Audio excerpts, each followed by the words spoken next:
So I thought I'd make a video this morning. Um, got my Christian Atheist shirt on. Just thought I would do that.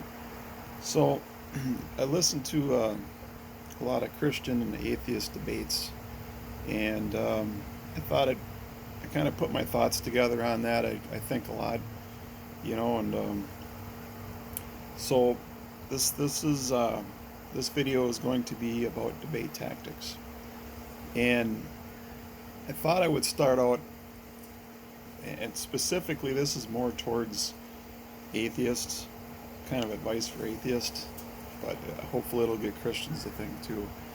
And it's about debating. So I wanted to quote a something from a movie, and the movie was called War Games, and I think it's very applicable to debating, atheists debating Christians. And the quote is, "A strange game. The only winning move is to not play." And honestly, that is my advice to atheists. And it isn't a condescending remark. It's a genuine, heartfelt statement. And so the rest of this is going to be to explain why that the only winning move is to not play. So, a couple of observations, a couple of points here. Christianity is the largest religion in the world at the moment. And as such, debating with a Christian, it's debating a widespread established norm, which puts you on the offense. They're right by default, just because they're the majority. It doesn't mean they're right, but they're, in the sense of debating them, it's just a smug, arrogant. They're very condescending because they hold the default position. And so when an atheist debates a Christian, many apologists will start by saying things like, as an atheist, you have no moral ground to judge God's actions or commands. It's kind of true. If you accept the premise that they're right, it is true. If they're not right, and an atheist is correct and there is no God, it does still put him in a moral dilemma. Because how do you judge? Everything is subjective, and it does change with time. So what you might think is horrible today, after another century of finding out that, or another 50 years or whatever, we find out that our welfare system don't work very good. Welfare, they say, an atheist will say that the Bible is evil, God is evil, because slavery is wicked and it's evil. Is it? Honestly, who are you to judge? Well, owning another human being is a bad thing. Again, the Christians kind of got a good point, like, who are you to say? And that might anger an atheist, but it's really true. And, we look at welfare today. Welfare is using a government as a tool to, at gunpoint, and you can say, oh, it ain't gunpoint. It's at gunpoint. If you don't pay your taxes, they will come with a gun. They will take your stuff. They will take your stuff, and they could put you in jail. So they take the resources of the working class, and they give it to the non-working class by force. And the working class gets nothing in compensation. Nothing. For that theft. And it is theft. You are forcefully taking resources from one person, and it isn't being used for the greater good. You can try and argue finagle it is, but it's not. You are taking resources from one working person, giving it to a non-working person. That only directly benefits the non-working person. Now, you could give all the reasons and stuff for whatever you want to argue, but that's a fact. And I'm not saying slavery is good, but I'm saying that in some cases, slavery may be better than our welfare system. At least it's more just, depending how you use slavery. If somebody can't take care of themselves, they're lazy, they're stupid, retarded, whatever word, whatever word you want to use. If you have to provide for somebody and you provide them work, if you don't work, you don't eat. It's kind of a Bible thing. You know, and an atheist might come along and say, well, you're an immoral person. How could you let somebody, your fellow man, starve? Again, all you can point to is evolution and natural selection and say, why are you supporting the weak? Every other part of nature, the weak don't survive. So, see my thing here? Even if there is no God, your arguments as an atheist are very weak. You might think they're not, but they are. And you know they are. But you are trying to prove that you can be moral without religion. Therefore, you have to hold these positions. You're in the same position as a Christian. A Christian has to hold that the Bible is correct, the Bible is right, there's no flaws, blah, blah, blah. They have to hold, they're forced to hold that position. And they will twist things to maintain that. And atheists, I've noticed, are the same thing. They will hold the things that are against evolution and natural selection. You could say, well, not all atheists are evolutionists. Are they creationists? Let's quit playing this game. So anyways, I just wanted to point that out. So I hear that a lot with Christian apologists or those that debate atheists, is they'll say, you have no moral ground to judge God's actions or laws. Really, it's kind of true. Another common defense against atheists is you have to borrow from the Christian worldview to debate what is evil, or good or right. Therefore, your position is automatically invalid because you have to borrow from, religious worldview.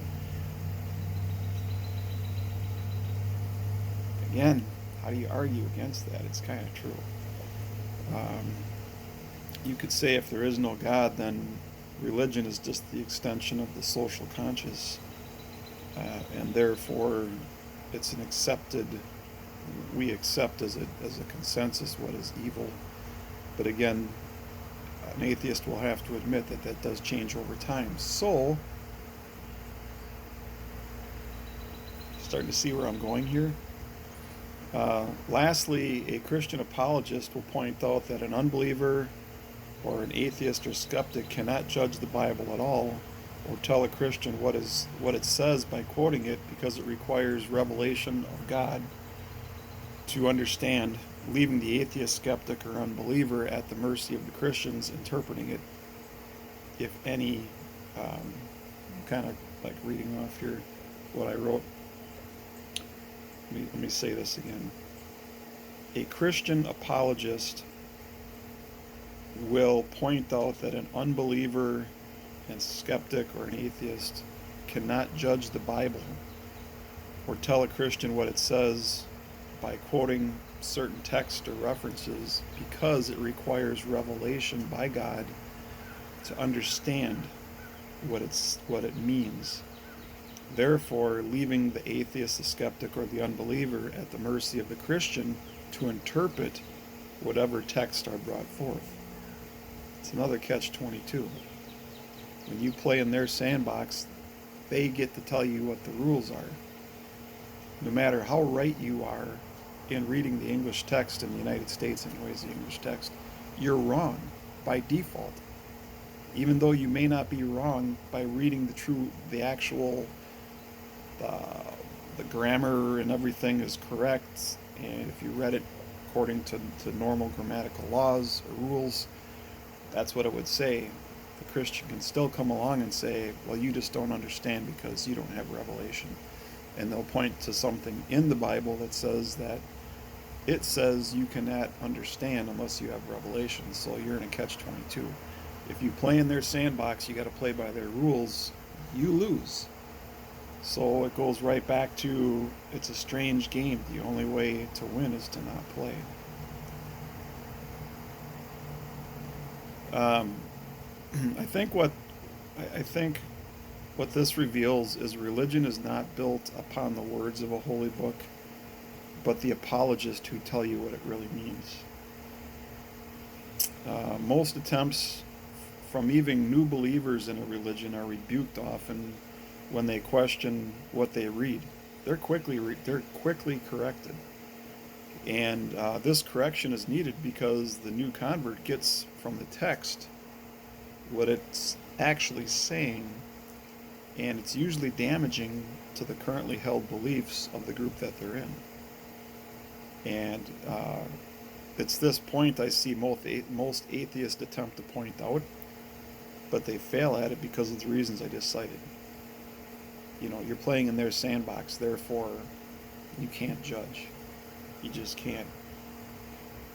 And it's very frustrating, and I've listened to several mainstream atheist evangelists, I don't know what else to call them, activists, and even some of the best, they fumble. There's like a deafening silence when some of this stuff is pointed out. And I can hear the frustration in their voice, just the fact that there's just deadening silence sometimes on the side of the atheist. They're frustrated. And I mean, I just, how do you argue that? Another thing that Christian apologists or just Christians will point out is that when Christians are debating atheist, unbelievers, skeptics, they will say that they reject God and Jesus and salvation because they just want to continue in their sin. This is very disingenuous, and I'm going to show the hypocrisy here. They say that they love sin, therefore they reject God. And I'd like to point out that it's Christians who claim Jesus and his salvation are the ones that want to live in sin. You might say, what? Now here we go, playing in the Christian sandbox. They'll tell you, they will twist things around, and they will tell you that this is not so, and they'll give you all their reasons. And this is the frustrating part, but it's still true. And I think I can prove this point.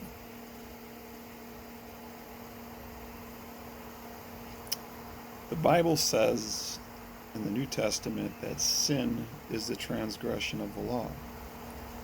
That's pretty clear cut. Most Christians would agree with that. Sin is the transgression of the law. The New Testament also says that for by the law is the knowledge of sin. If you want to know what sin is, you look to the law.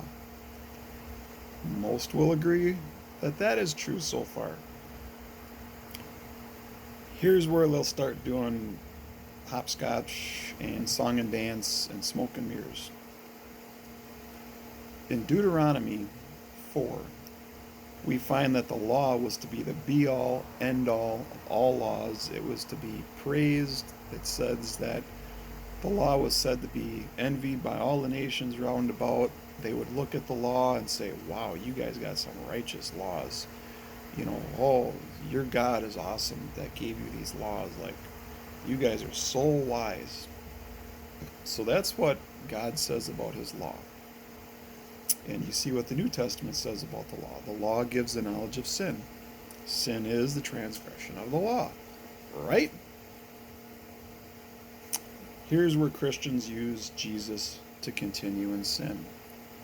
And it's been my contention for a long time. And Christians, other Christians, they don't like hearing this.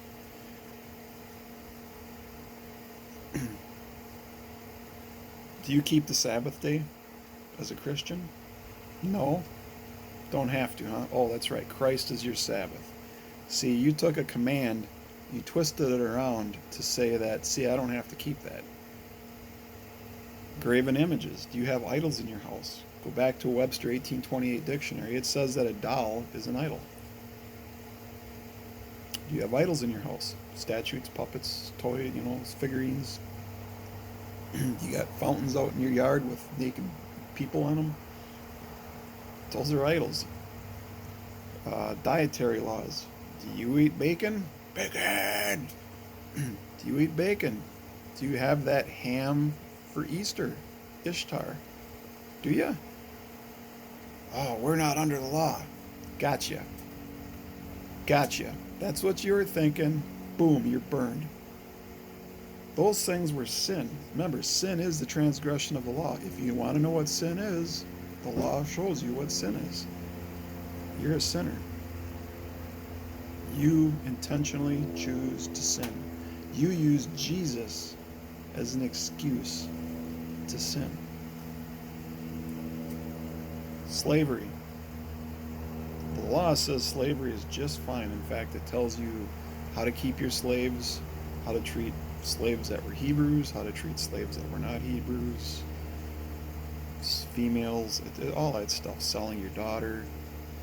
You know, you can do all the song and dance you want, but slavery is in the Old Testament, slavery is in the New Testament, and because it's your sandbox, you get to make up all the bullshit. It's bullshit. You get to play games with the words and say, well, that wasn't the intent of the writers. That wasn't the same as the slavery that was in the United States. It's all bullshit. I can say bullshit. See? Christian, atheist. You figure out what I am. Polygamy. Polygamy is another one. Oh, and then one of the things the Christians will say is, well, God doesn't command slavery. He only condoned it. He said, you shall get your slaves from the nations round about you, the ones that you can treat with vigor. He said, you shall. That's a command. So don't tell me slavery isn't commanded. It's commanded. Polygamy. Jesus, God himself, referred to himself as a polygamist. There's laws regarding who you can, who you can't have two sisters, can't have a mother and his daughter. He regulates all that stuff. And there again, a lot of Christians will say, well, he didn't command it, he just condoned it. Sin is a transgression of the law. So if the law doesn't say something is a sin, guess what? It's not sin. But the law does say what is sin. And what I do know, and every other atheist and other honest Christian out there knows, is Jesus allows you to not keep the law. But we're not under the law. Doesn't matter. It's still defined as sin. And you're a sinner. So this bullcrap excuse that sinners, or well, they would be sinners, atheists, skeptics, and unbelievers don't want to come to Christ because they just want to live in their sin. You ran the Christ so you can live in your sin. So you don't have to keep the Sabbath day. So you can eat pork. That's where an atheist, they got you nailed. But I don't ever hear atheists say it this way. So I'm helping you out, atheists. Women. Women being subject to men, not ruling in any capacity, covering their heads and keeping silent in assemblies. How many of you Christians are strict with this? Very few. How many of you cover your heads? Ladies, how many of you cover your heads? Oh, we don't have to. All right, whatever. If you doubt that you become a sinner by accepting Christ, here is a verse that should be the be-all, end-all of the whole debate. Well, until you talk to an apologist, of course. Remember, they exist to tell you the Bible doesn't really mean what it says. That's my observation. Unless it does, but only when it fits their narrative or their idea of Christianity.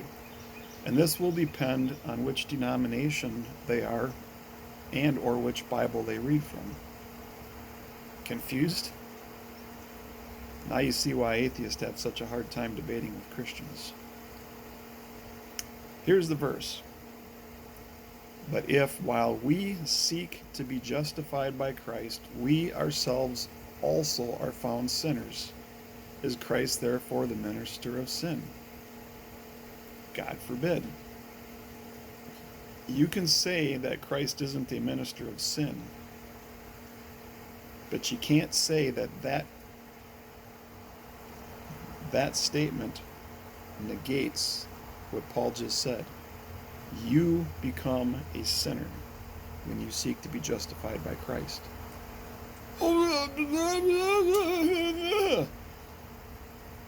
Find some apologist and let's just listen to the bullshit, because it is a fact.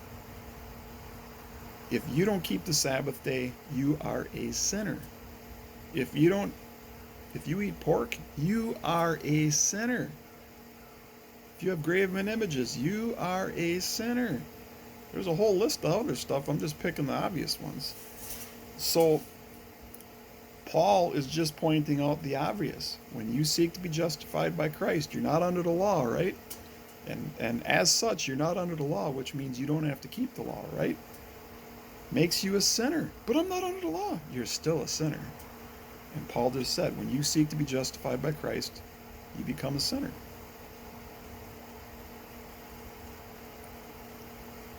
The Christian will be really quick to point out that they're not under the law.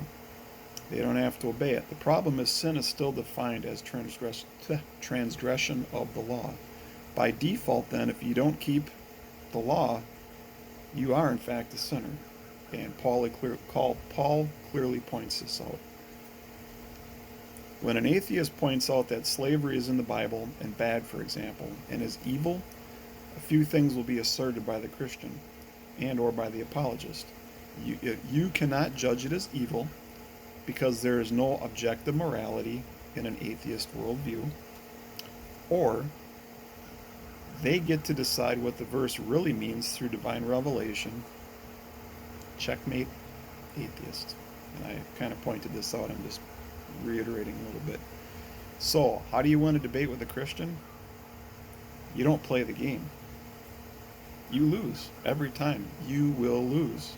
You might think you get some good points in or gotchas, but the bottom line is you lose every time. As the only way to truly win a debate is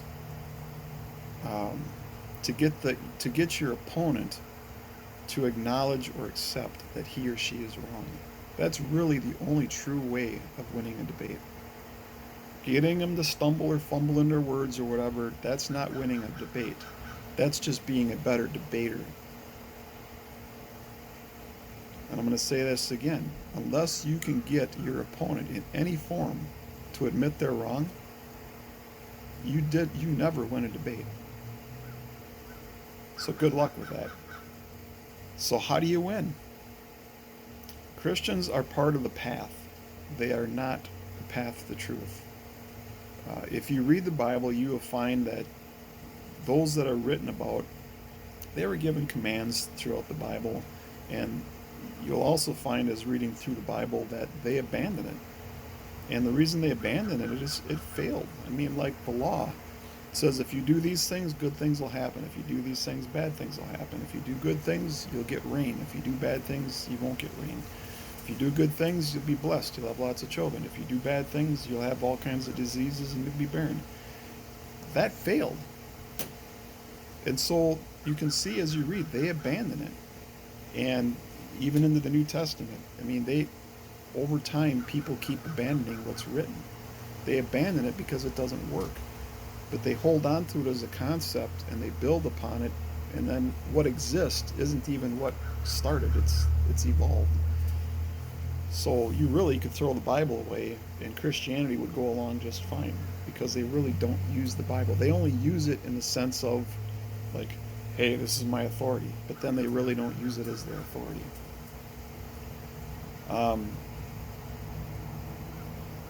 The New Testament and Jesus, so often Jesus' words, Jesus talked about cutting off your penis for the kingdom of God, never condemned it. He just said, hey, it ain't for everybody. He rebuked the elders for not killing disobedient children, talked about poking out your eyes or cutting your hands off if they caused you to sin. He says if you don't hate your father, your mother, and even your own self, you can't be my disciple. He said a lot of nasty things, or at least what we consider to be nasty. And again, apologists will say, well, he didn't really mean that. So why even read the Bible? If you can't read what it says because it's not really what it means, why waste your time reading it anyways? Throw the book out and go get a book from an apologist, and he'll tell you about what Christianity is really about. Why even have a holy book? Again, this is why atheists cannot win a debate against a Christian, because you're playing in their sandbox, and it's shifting sand. If they don't like where it's at, they just move it in the sand, and it's what it is. So, most of what the Bible says, it falls on deaf ears. Most Christians don't even read the Bible. Atheists are very good at pointing that out, and I wish Christians would take that to heart. Most Christians don't read their Bible. So religion does evolve, and it is evolving. And I guess as an encouragement to atheists, if you really believe that religion is bad, just give it time, it'll change. Um, but one thing I do want to say to atheists is this idea that religion is the source of evil and all that. It's not. It's just an excuse. Um, it's just an excuse for behavior. And that behavior would continue without religion. You would still have wars, you would still have lying, cheating, stealing. They would just find new reasons to do it. So, you know, this concept, this idea that if we eliminate religion, things will get better. That's a fantasy, and you guys know it, um, which kind of exposes your motives for attacking religion. If you truly believe that, you guys are stupid, really stupid. And I don't say that lightly. You guys are really stupid. If you think that eliminate religion is going to fix everything, it ain't. We'll still have wars. We'll still have genocide. Um, we'll still have adultery and incest, and we may not call it those anymore. You know, nothing's going to change. Nothing will change. We'll just have to blame it on something else. We'll have to blame it on the Chinese. How's that?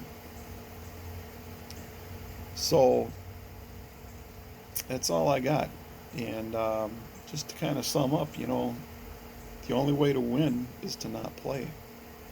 And the reason why you'll never win is because they're the dominant force in this world, Christianity. They all disagree amongst themselves, so maybe the best thing to do is just step back and let them shoot themselves. You know, if you think atheism is a good driving force for morality and all that, then prove it. Prove it. Live it out. You know, but getting ahead in life isn't accomplished by pointing the finger at everybody else's faults. It's pointing out your own successes. If what you have is so great, then do just like you tell Christians. Shut your frickin' mouth and just show people how great it is. And when they see how great it is, that's your evangelism tool. So live by your own words. Shut your frickin' mouth and show everybody how great atheism is. Am I wrong? It's probably pissing you off. You probably don't like hearing that as an atheist. But you can't win the Christian argument. Atheism cannot win when debating with religious people on the authority and what their holy books mean. You'll never win. So just like science, the flat earth, just let the flat earthers flap their mouth. The earth ain't flat. You know it, I know it, and deep down I think the flat earthers know it too. And, you know, abortion's legal right now. At one point it wasn't illegal. It was kind of considered horrible. I mean, I look at things from an atheistic standpoint. I look and I think to myself, if atheism is true in the sense that there is no God, then really the driving force for all of us is just evolution and natural selection, which means that whatever benefits me individually to further my genetic material amongst my species is good. And if lying furthers that, if raping a woman, no, I would not rape a woman. I'm just saying, if raping a woman because I can't find a woman to voluntarily mate with me, how is that wrong? Well, it violates the rights of that person. Who decides if anybody has rights? I mean, really, honestly, it is then just might makes right. Who's ever more clever, who's ever smarter, who's ever whatever. That's what matters. And the other thing this will be the last thing I say here in this video. What I have noticed with atheists who promote morality, they talk about, well, whatever's for the greater good, or whatever's for the betterment of mankind, or whatever benefits the most people. That ultimately is going to lead to socialism, some kind of socialism, or communism, or whatever. And it's against capitalism is individuals working hard and reaping the benefits and rewards. And the evolutionary thing too, I mean, you know, furthering a species is not a group effort. because in every species there's individuals in that species that are fighting for dominance within the species. Mankind is no different. So these behaviors that you think you can solve by getting rid of religion and people not going in, flying in the buildings and stuff, it's going to be one race against another, or one set of people with a set of ideas that thinks that their ideas is better, and many times people were turned to violence to promote that. That's not going to end if you eliminate religion. So good luck. That's all I can say is good luck. Everybody have a good life.